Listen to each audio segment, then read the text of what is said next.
We're here on the plaza of the state capitol with Liza Mcfadden, the president and CEO of Volunteer USA Foundation.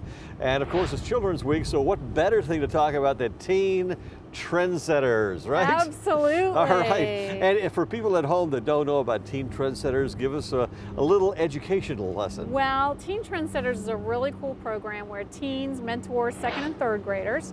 The second and third graders are selected because they're at least 6 months behind in reading. Really? So these are high school students mentoring elementary school students. Absolutely. How cute. It's great, and for the teens it's great for two reasons. Number one, community service hours for all those teens who want to get a Bright Future Scholarship. Right. So I think that's partially why some of them get involved. And the second thing is they want to give back. It is amazing to me how important teens feel it is to give back. We did a survey this year and 85% said we do it because we believe in our community and want to find a way to help. It's interesting they have those values at such an early age, right? It is, and frankly, we had thought that, you know, maybe the college scholarship what was driving them, but it really wasn't. So when they actually engage in this type of activity, what results have you seen from the elementary school students? It's been incredible. Now, as I said, the kids have to be at least 6 months behind in reading. They take a test to determine that. On average, they're 9 months behind.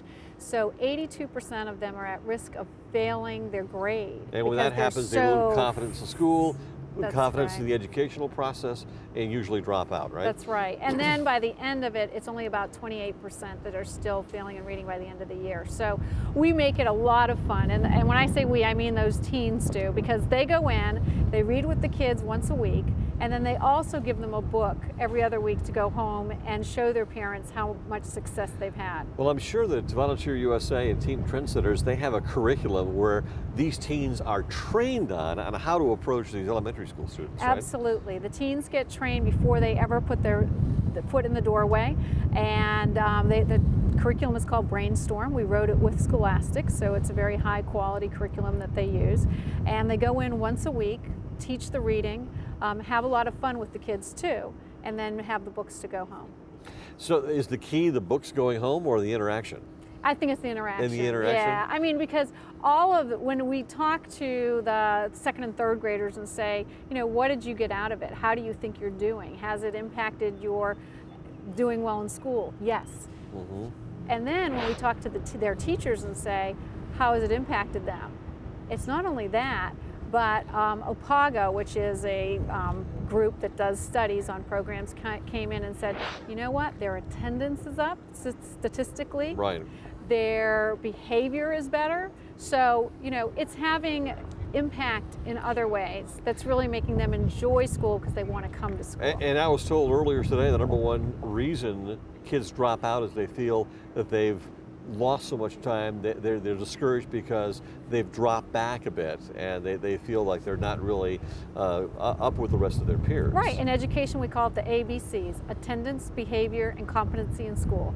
And it's really important that all three of those are addressed. If you don't go to school and you don't attend school, you cannot get better. You know, the mentoring dynamic also says that as these kids get older, the teens as well as the elementary schools, they go forward and really continue a relationship, right? It's true. And for, you know, I think for people who are in the schools, and we enter some really tough high schools, and what I'm really proud of is these teens do a great job. They self-select to get in the program. They're not selected. They do this because they're volunteers and they want to do this program.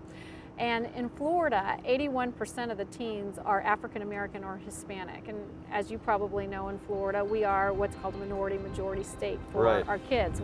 Most of our kids are minority, but that high of a percent of minorities in these inner city schools, and they're mentoring kids that they're setting such great role model examples. We're really thrilled about that. Thanks so much, Lisa. That's great information and a great program as well. Liza Mcfadden, the President and CEO of Volunteer USA Foundation, our guest this hour on Comcast Newsmakers as we come to you from Tallahassee, Florida. I'm Spiro Canton.